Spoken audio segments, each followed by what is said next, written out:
Hello and welcome to another Office Hours. I lean into the mic. I raise my hands. Capsule. That's right. This is a capsule. Run from it. Fear it. You know it to be true. This is a little short section, like a capsule, like a little space capsule, of my Office Hours live stream that I do record specifically for YouTube for after the fact, because I know not a lot of y'all have time for 4-hour live stream to watch and kind of do all those sorts of things. I've been doing these for a while now. Mostly these are focused on the monthly reports, and this is going to be for the monthly report of September 2023. Now, it's important to note a couple of facts. Number one, this is September 2023. CitizenCon's around the corner, so there's going to be a lot of stuff that's either omitted or just not talked about for this one, so I don't imagine this is going to be very long. And number two, this is not a summary. I'm not going through a summary of the entirety of what's being said. I am going to be going over everything of what was said in the monthly report. So this is going to be from top to bottom, and I'm going to be adding my own kind of input here, which means it's going to be a little bit longer.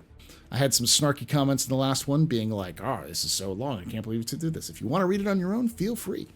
That's what this is for. This is for those folks who don't necessarily have the time. So sit back, relax, enjoy the show. Hopefully you do. And without any further ado, let's do some... Oh, wait, before I got to do the YouTube things. If you're enjoying this after the fact, make sure you hit that subscribe button. Make sure you like the video and you hit the little bell icon to be notified when these come out. We do this every month when these monthly reports come out for Star Citizen and Squadron 42.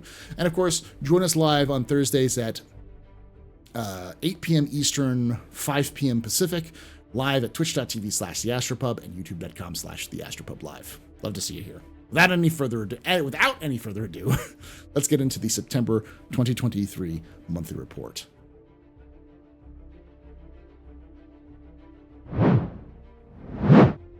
All right. So it's exciting time in the verse, the upcoming launch of Alpha 3.21 and the return of an in-person CitizenCon on October 21st and 22nd. Check out September's PU report for the final tweaks of tweaks to content you'll be experiencing very soon and progress on features coming later in the year and beyond. AI features. In September, AI features focused on the ongoing male-to-female animation retargeting, ensuring that Pyro's female characters are up to the same standard as their male counterparts. Recent work included retargeting combat and social animations. On the code side, the team worked on PU performance for the upcoming patch. They also solved issues involving NPCs not reacting to players pointing guns at them, and fixed bugs where the usable alignment slots are not working as intended. Yeah, now they overreact. now they react if you point a multi-tool at them, they freak out. AI tech. AI tech continued developing various features throughout September, including Boids, which is the bird and fish and rats and stuff like that. So they're kind of like 2D sprites that are going to be put into 3D or into the environment, something to that degree. And the Apollo tool, and began refocusing on performance improvements and polishing existing features. For Boids, the base structure that allows for designers to define Boid states, wandering, fleeing, idling, dead, etc., and the transition between them was implemented. These transitions contain rules, including when they should be selected, and animation data, such as birds taking off and landing. Iteration was also done on suitable physics properties for Boid agents that need to be affected by gravity to walk on terrain. The team also added health components to agents so players can damage and potentially kill them. For the Apollo subsumption tool, the team completed an error reporting panel that will provide detailed information on behavioral issues. This will help the designers to catch problems sooner and solve them more easily. Various quality of life improvements requested by designers were implemented too. Performance improvements were also made to the team looking closely at systems that impact performance on dedicated servers. For example, optimizations were made on how navigation islands compute after parts of the navigation mesh are regenerated. For navigation volume, code was cleaned up at an event dispatching, and event dispatching was moved to update job, which better distributes the multiple threads. The team are currently investigating and implementing optimizations to planetary navigation generation and pathfinding request processing. A small update and a new functionality were added to collision avoidance system. Now collision avoidance agents have support for skipping and ignoring lists, which is used when agents move together as a group. For NPCs using trolleys, I hate when I talk about that, improvements were made to collision avoidance, and a new component was added to the trolley excuse me, that will trigger regeneration of navigation mesh when it stops moving.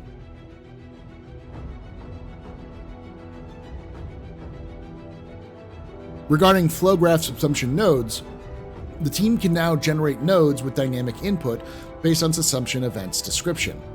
This will help the designers to write more complex behaviors for NPCs and missions.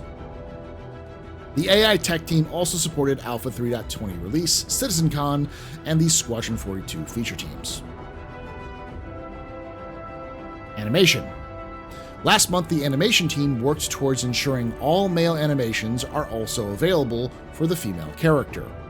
You'll see the female characters doing more in an upcoming patch. Keep in mind that this is a large volume. With this large volume, there will be considerable visual artifacts we need to sort out. Animation team. They also created the initial animations for a new creature. So this is something they've mentioned a lot. There's been multiple creatures that they've been working on.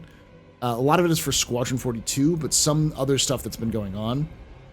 My personal guess is that they're building a lot of creatures in the background and waiting for the new AI systems to be propagated into Star Citizen when, say, Pyro comes out, or after that, so shortly after that.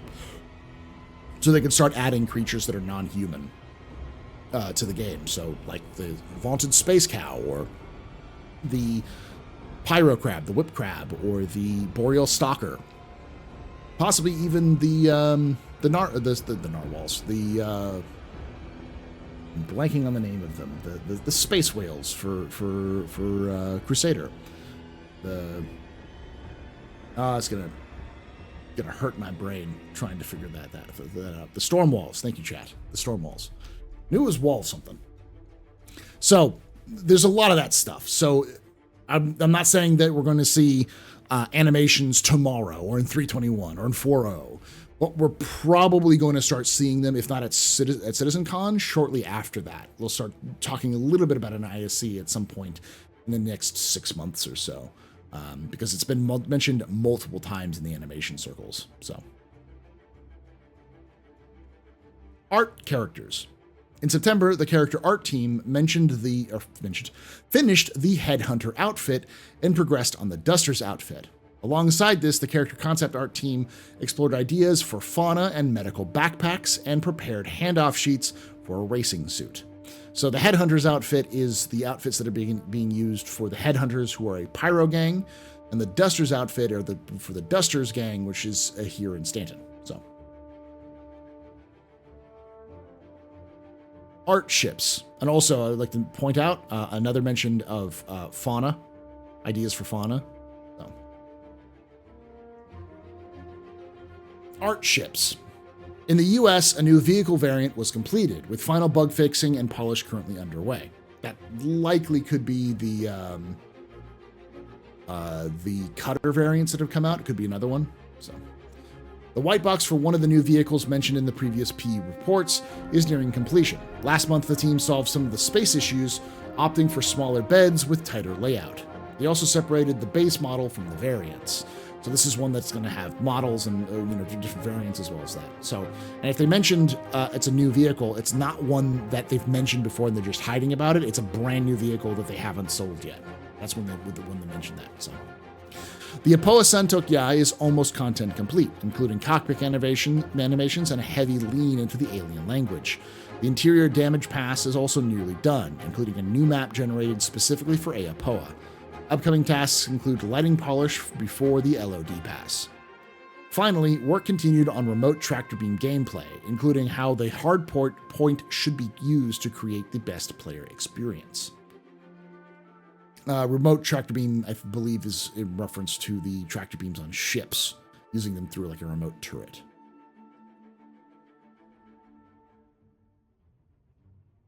Audio. Last month, audio focused on pyro, ensuring all essential sound effects were implemented. They also finished tasks for several upcoming ships that are actively working in the new audio thruster and component system. Alongside essential bug fixes, the audio code team refined the recently introduced resonance tech and continued to develop the Wallace system. The Wallace system is a new system we're using. But that's interesting. All essential sound effects were implemented. So like all of the essential pyro sound effects are done. That's an interesting topic. Community. Last month, the community team continued preparing its for CitizenCon 2953. The biggest ever celebration of all things Star Citizen takes place in Los Angeles, California from October 21st to 22nd. Tickets and digital goodies pack are available now. At the beginning of the month, the team supported the Ship's Showdown 2953 finals, including a free fly of the Final Four and the crowning of the Best in Show champion, the Drake Corsair. Based. Before its replacement in Alpha 320, the team kicked off a farewell to Port Olisar, allowing players to gain unique Spectrum badge. They also published 2 patch watch threads, mission featured and quality of life, highlighting some of the improvements and features for the upcoming patch that aren't on the roadmap. Image by the Immortals. Very cool. They then supported the community during Pirate Week, including hosting a treasure hunt screenshot contest. The team also heavily involved in supporting the release of Alpha 3.20 fully loaded. Alongside the player experience team, community tracked and directed player feedback to the latest features and discussed solutions to bugs and quality of life issues with the development teams. They also published the Miss Cole C Q&A and updated the Mirai Fury Q&A with questions on the Fury LX. They also communicated the new features and updates to Alpha 320's Arena Commander overhaul, with a dedicated comlink and experimental mode schedule. In-person socializing was also not neglected as we brought our developers to the brand new Tholo Code cards to a fantastic Bar Citizen event held inside a public amusement park in Vienna, Austria, as part of the Bar Citizen World Tour. Very cool. And there they are. Economy. The economy team set up shops at 3 jump point stations to provide the Whole Sea and other cargo ships with additional trade routes.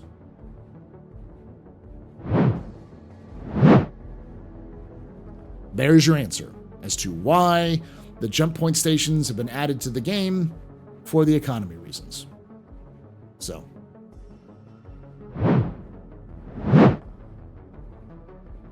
They also worked on rebalancing commodity trading in Stanton and Pyro as part of a larger initiative to improve gameplay experience for haulers and traders.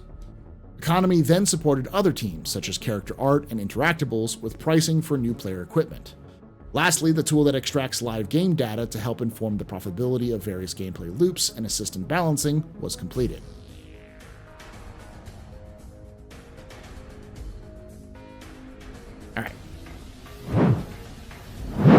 So, we've been missing the engine for a while now. Now that it's back, I do have to do my usual spiel. I am not an engineer. I don't know the canticles of the Omnissiah. I cannot turn rocks into replicators. I am but me. So I'm going to read this as the best I can. I'll try to analyze it the best I can, but we're going to need somebody who understands what is being said. So if you do understand what's being said, please translate in the comments down below. It would help us all out a lot, especially those of us who are not techno-literate to this degree. So, that being said, let's get back to it.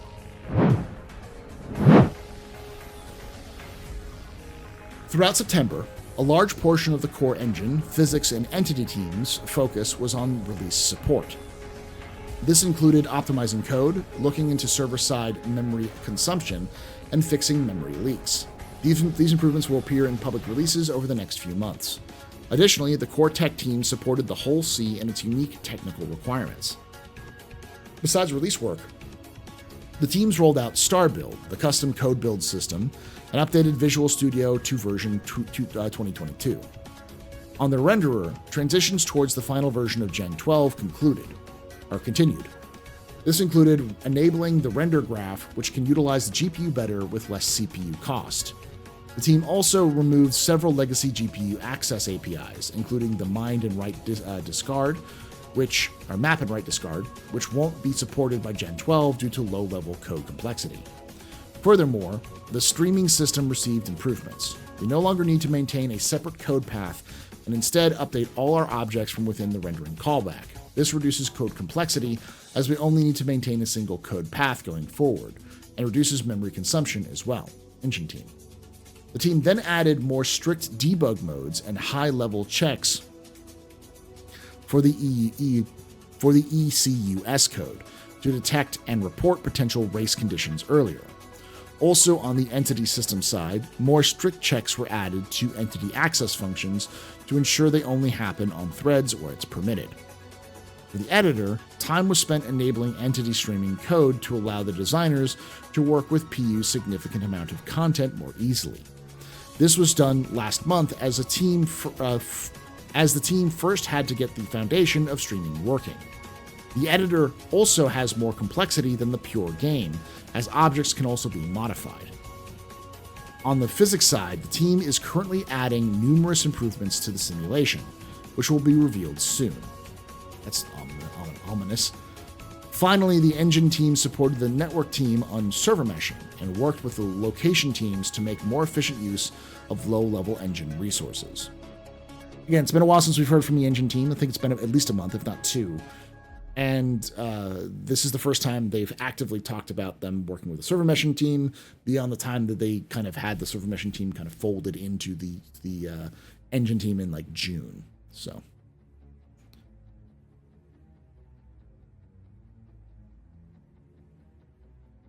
Features, characters, and weapons. Alongside squashing a significant number of bugs for Alpha 3.20, many of the features worked on this year received a second pass to improve quality and feel. For example, the slide mechanic saw updated velocity curves with steeper initial acceleration across improved screen effects. For the new prone motion set, work was done to stabilize the character's wrists in first-person view.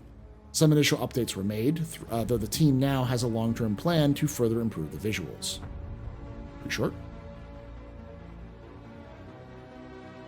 Features, gameplay.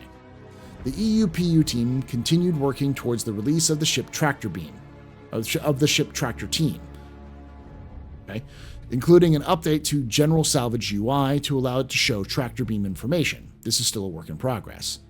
Several important bug fixes were made for Alpha 3.20. This included fixing instability problems with server performance and adding a temporary fix to the speed of hull scraping. The team also made significant progress on structural salvage, formerly munching, and continued their ongoing work on the resource network. So that's interesting. Release of the ship tractor team, including update to the general salvage UI to allow it to show tractor beam information. That's interesting. I wonder if that means they're going to integrate tractor beams that we have for cargo into mining and salvage beams that are like the suck beams that we have currently. Be interesting to see if they change that.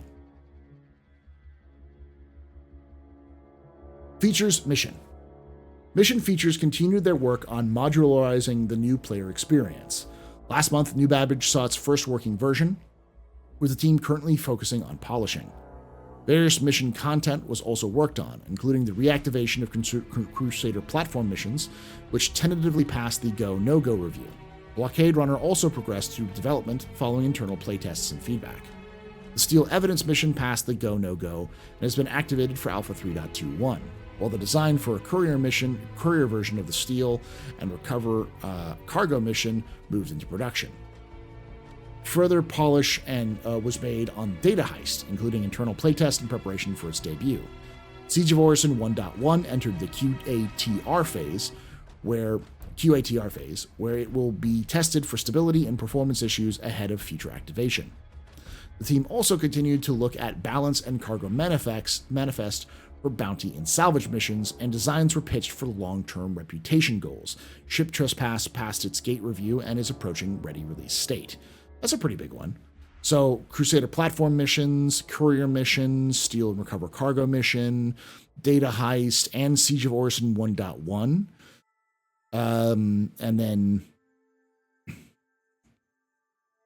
cargo manifest system for bounty and salvage missions. So, bounty, which were picked for long-term regulation goals. Okay, yeah. So, reputation as well, starting to kind of come into factor. Features, vehicles. In September, the vehicle feature team focused on bug fixing and quality of life support for Alpha 320.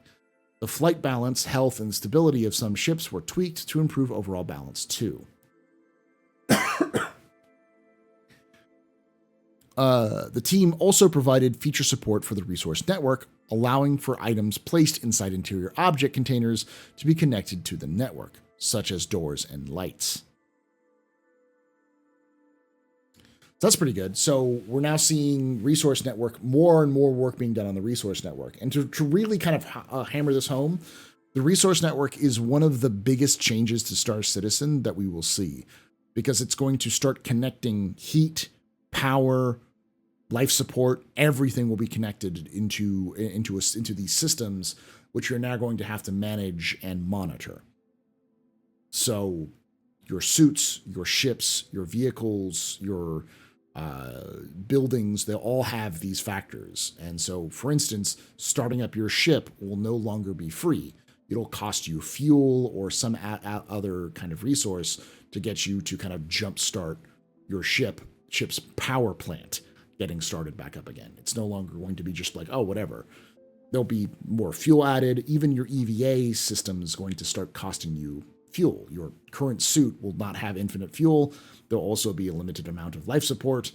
There's going to be a lot of different things. You're going to have to start managing resources on a regular basis. I don't think we're going to see it extensively managed, but I think it's going to be enough that you're going to have to pay attention to it. And especially for longer, more remote kind of travel, it's going to become harder and harder to do those sorts of things. So.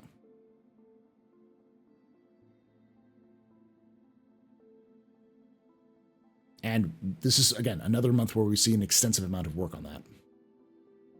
Graphics, VFX programming, and Planet Tech. In September, the graphics team progressed with several in-development features. For example, the new water simulation and rendering systems now have their fundamental building blocks complete and are currently being balanced to ensure they look good under the game's huge variety of conditions. The R&D on global illumination was merged into the main branch to see it working across various PU locations. However, a lot of work remains, including major aspects like moving zones, characters, and optimization. Work also continued on several longer-term features, such as fire support for entities and screen space occlusion effect for gas clouds to increase their lighting, detail, and support for Maelstrom, the new physics destruction system. Okay.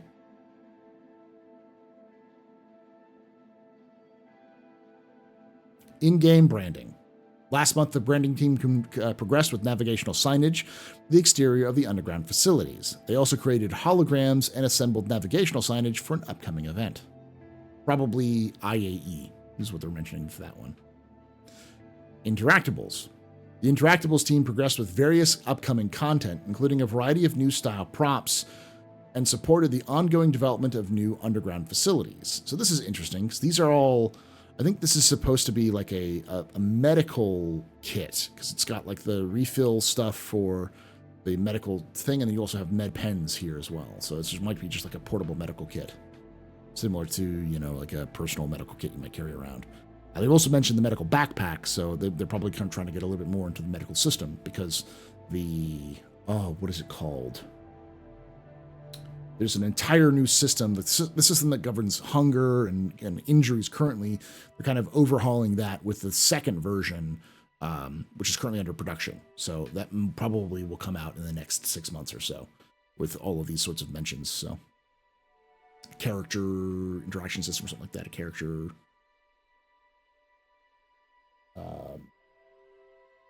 status system. Lighting continued their work across multiple initiatives. They mainly focused on Pyro, though performance improvements were made across Stanton 2.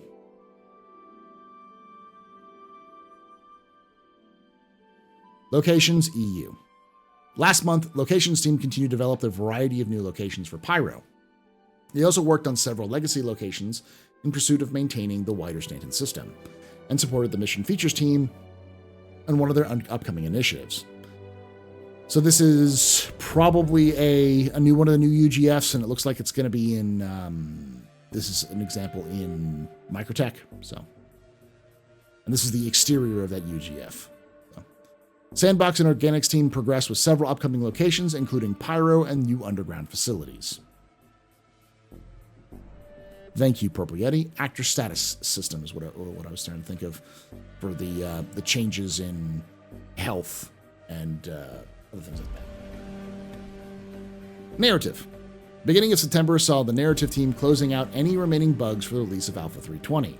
Looking ahead, the team completed work on another batch of missions for pyro organizations and gangs. Additionally, they continued working on several new missions for Stanton, including Blockade Runner and Data Heist. Scripts were also written for automated computer systems that will be used in mission and at new locations.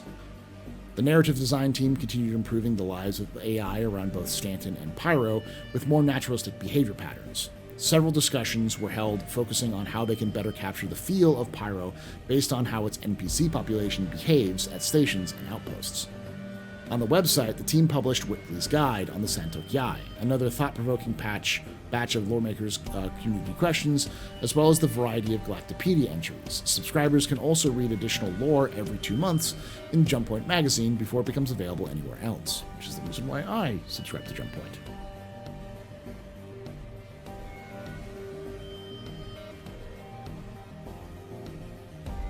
Online services. September saw the online services team working at the seeding service, a new star service for server meshing.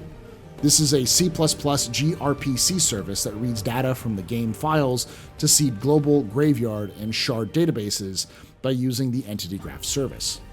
A refactor of the character customizer began, with the goal of beginning to replace the backend used by the current customizer to leverage both the entitlement and the identity services to reduce the database load on login and persist DNA and customization across patches. This is the first mention in Star Citizen of them starting to work on the new system. There's been a new character customizer that they've been working on for Squadron 42 for about a year now, which has the new hair system, a lot of the new systems that they were replacing, like the new DNA systems. It sounds like they're finally starting to go in and pull it out.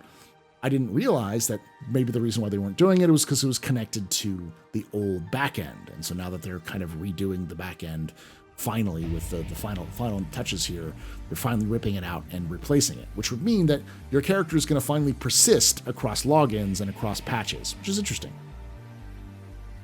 The team also continued to update Easy Anti-Cheat in an attempt to eliminate false positives, as well as implement sanctions in the future.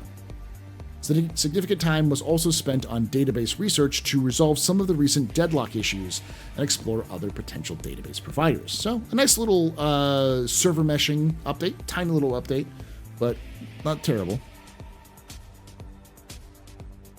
R&D. The R&D team worked on a variety of important updates to the game engine that will be shown to the community soon. That's a cryptic message. Tech art and animation. Tech animation supported numerous teams across the project with a wide variety of animation tasks, including asset implementation and maintenance. Great progress was made on creating and implementing creatures across the PU. As part of this, work was done on toolsets for rigging and physics proxy authoring and implementation. Comms calls and dialogue were a major focus in September 2, with the goal being to create content at speed. This has been a hugely successful and collates many lengthy manual processes into singular tool sets with greater user interface. Tech Art Animation Team. Finally, they continue to provide additional faces for the game to source from, providing much more variation to NPC populations. UI. Alongside debugging for Alpha 3.21 and future releases, UI supported mission features on the Blockade Runner screens with the final touch-ups for another ongoing mandate. The team progressed with the Reputation app, adding new styles to the item shops. That's interesting. They're also currently doing the final tests on Pyro's airlock screens. And lastly, VFX. Last month, the VFX team progressed with the variety of Pyro locations. Several vehicles were worked on too, with one being completed. They also focused on optimization and bug fixing for Alpha 320. So, what did we learn today? Nothing, Jared. Nothing. Lots of stuff for UI, some UI stuff. A lot of mentions of the blockade runners. There's a bunch of mission stuff that's kind of coming up. New mentions of reputation, a couple mentions of reputation kind of persisting over. The first real update to server meshing in sort of terms of these monthly reports we've had in a while. A lot of it's kind of corresponds with a lot of the stuff we've already known about server meshing from the online services teams that have been posted to be fast, but also new implementation of the character customizers. So the new character customizer is coming out with the possibility of saving your character presets for a long time, for a little bit further. Data heist, lots of stuff with blockade runner, pyro, UGF updates, lighting, props, in-game branding. They're doing a lot of stuff for the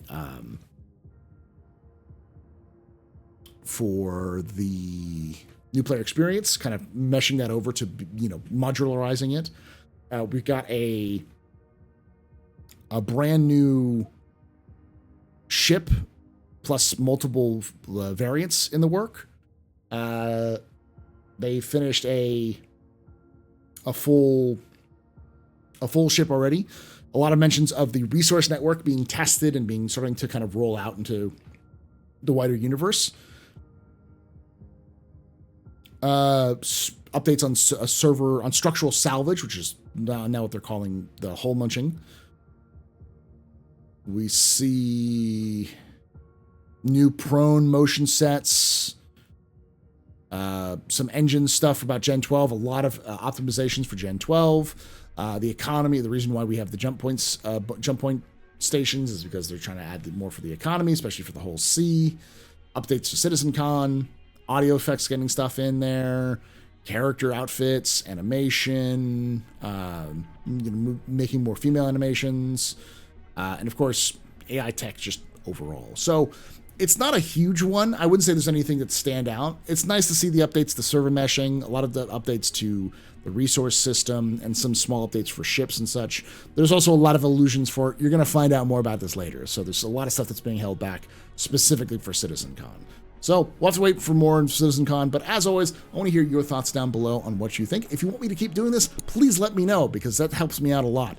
You don't want me to do this, I can stop doing it. This is just sort of thing I've been doing because I didn't want to have people to like comb through a 4-hour live stream to get this sort of information. And of course, as always, if you do want to join us for that 4-hour live stream and ask some questions and kind of conversations with chat here, then make sure you,